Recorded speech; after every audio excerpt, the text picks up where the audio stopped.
اللہ اللہ اللہ۔ سید المرسلین صلی اللہ تعالی علیہ وسلم کا صبر، راہ حق میں تاجدار رسالت صلی اللہ تعالی علیہ وسلم کو جتنا ستایا گیا اور جتنی تکلیفیں پہنچائی گئیں اتنی کسی اور کو نہیں پہنچائی گئیں، اور صبر کا جیسا مظاہرہ آپ نے فرمایا ویسا اور کوئی نہ کر سکا۔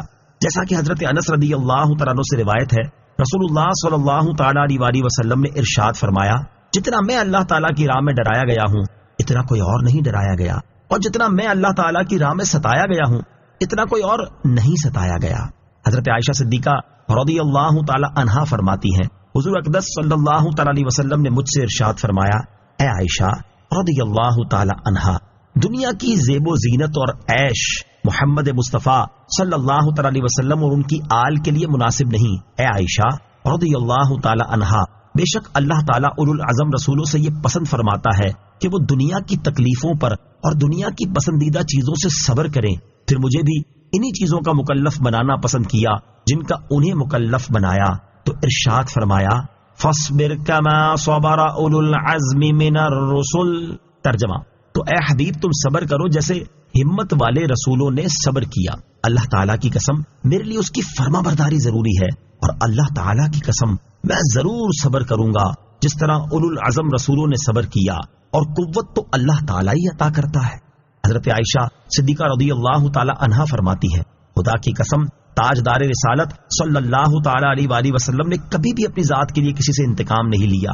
ہاں، جب اللہ تعالیٰ کی حرمتوں کو پامال کیا جاتا تو اللہ تعالیٰ کے لیے انتقام لیتے تھے۔ صبر کے 15 فضائل، یہاں آیت میں ہم مسلمانوں کے لیے بھی صبر کرنے کی ترغیب ہے، اور اس کی مزید ترغیب حاصل کرنے کے لیے یہاں صبر کرنے کے 15 فضائل سماعت کیجیے۔ نمبر 1، صبر ایمان کا نصف حصہ ہے۔ نمبر 2، صبر ایمان کا ایک ستون ہے۔ نمبر 3، بندے کو صبر سے بہتر اور وسیع کوئی چیز نہیں دی گئی۔ نمبر 4، اگر صبر کسی مرد کی شکل میں ہوتا تو وہ عزت والا مرد ہوتا۔ نمبر 5، صبر بہترین سواری ہے۔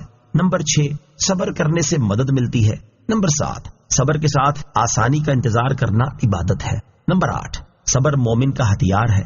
نمبر 9، آزمائش پر صبر کرنے والوں کے لیے امن ہے اور وہ ہدایت یافتہ لوگوں میں سے ہیں۔ نمبر 10، آنکھیں چلی جانے پر صبر کرنے کی جزا جنت ہے۔ نمبر 11، صبر افضل ترین عمل ہے۔ نمبر 12، فتنے کی شدت پر صبر کرنے والے کو قیامت کے دن نبی کریم صلی اللہ تعالی علیہ وآلہ وسلم کی شفاعت نصیب ہوگی۔ نمبر 13، لوگوں سے میل جول رکھنے والا اور ان کی طرف سے پہنچنے والی اذیتوں پر صبر کرنے والا ان مسلمانوں سے افضل ہے جو ایسے نہیں ہیں۔ نمبر 14، صبر کرنے اور اپنا محاسبہ کرنے والے کو اللہ تعالیٰ حساب کے بغیر جنت میں داخل فرما دے گا۔ نمبر 15، صبر بھلائیوں کے خزانوں میں سے خزانہ ہے۔ اللہ تعالیٰ حضور اقدس صلی اللہ تعالی علیہ وسلم کے صبر کے صدقے ہمیں بھی مصائب و آلام میں صبر کرنے کی توفیق عطا فرمائے، آمین۔ آمنت باللہ صدق اللہ العظیم۔